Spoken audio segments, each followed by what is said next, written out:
अर्धांगवायूनं शरीर जायबंदी झालेलं, त्यात सरकारी कर्मचाऱ्याच्या चुकीनं जिवंतपणी मयत म्हणून नोंद झाली आणि उतारवयात सरकारकडून मिळणारी मदतही खंडित झाली। अशात कसबस जगणाऱ्या खुशाल राऊत यांना झी हेल्पलाईननं दिलासा दिला आहे। जिवंतपणी मरण यातना सहन कराव्या लागणाऱ्या 68 वर्षीय खुशाल राऊत यांना झी हेल्पलाईनमुळे दिलासा मिळालाय। एका सरकारी कर्मचाऱ्याच्या चुकीमुळे त्यांना जिवंतपणीच मृत घोषित करण्यात आलं होतं।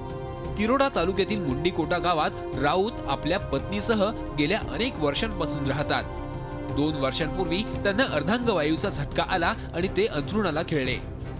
अशात राऊत यांच्या पत्नीनं मोलमजुरी करून आपला उदरनिर्वाह चालवण्याचा प्रयत्न सुरू केला। निराधार असल्यामुळे खुशाल राऊत हे शासनाच्या संजय गांधी निराधार योजनेस पात्र ठरले। या योजनेनुसार त्यांना दरमहा 600 रुपयांचा निधी मिळू लागला। संसाराचा रहाटगाडा कसाबसा चालवणाऱ्या राऊत कुटुंबाला ही मदत मोलाची ठरत होती। वर्षभर त्यांना हा मदत निधी मिळाला, मात्र गेल्या वर्षभरापासून त्यांना मिळणारा मदत निधी बंद झाला। त्यामुळे राऊत कुटुंबाची परवड होऊ लागली। मदत निधी का बंद झाला हे जाणून घेण्यासाठी खुशाल राऊत यांच्या पत्नीनं तहसीलदार कार्यालय गाठलं। तिथं मिळालेल्या माहितीवरून त्यांना धक्काच बसला। शासनाच्या नोंदीनुसार खुशाल राऊत यांना चक्क मयत दाखवून त्यांचा मिळणारा निधी बंद करण्यात आला होता।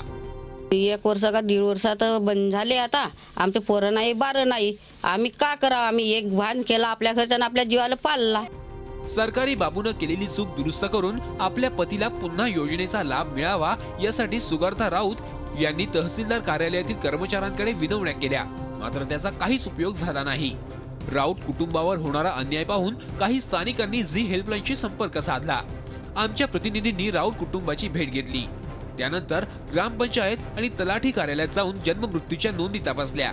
तेव्हा तलाठी कार्यालयातून राऊत यांच्या मृत्यूची चुकीची नोंद तहसीलदार कार्यालयाला देण्यात आल्याचं उघडकीस आलं। इथला तालुका ऑफिस आहे, हा कुठेतरी एक तर काम करत नाही आणि दुर्लक्ष देतो ना। मग त्याच्यातल्या त्या तलाट्यावर कारवाई झाली पाहिजे, ते तलाट्यावरच नाही तर मग इथला तहसीलदारवर त्याची कारवाई झाली पाहिजे। तर तहसीलदारांनी लक्ष दिलं की नाही अजूनपर्यंत। मृत्यूचा पण अहवाल पाठवला होता त्यांचा की मरण पावले म्हणून मागे झाला होता ना ते, पण झाला तर तुमच्याकडनं। हा, तर मग तुम्ही शहानिशा नाही केली का ते मरण पावले की जिवंत आहे म्हणून? आता शहानिशा केलं नव्हता, त्याला विचारलं आपण ग्रामपंचायतला, तेव्हा माहिती आली मला। या गंभीर प्रकरणाची दखल घेत झी हेल्पलाईननं तहसीलदार कार्यालय गाठलं आणि राऊत कुटुंबाची होणारी परवड तहसीलदारांच्या कानावर घातली।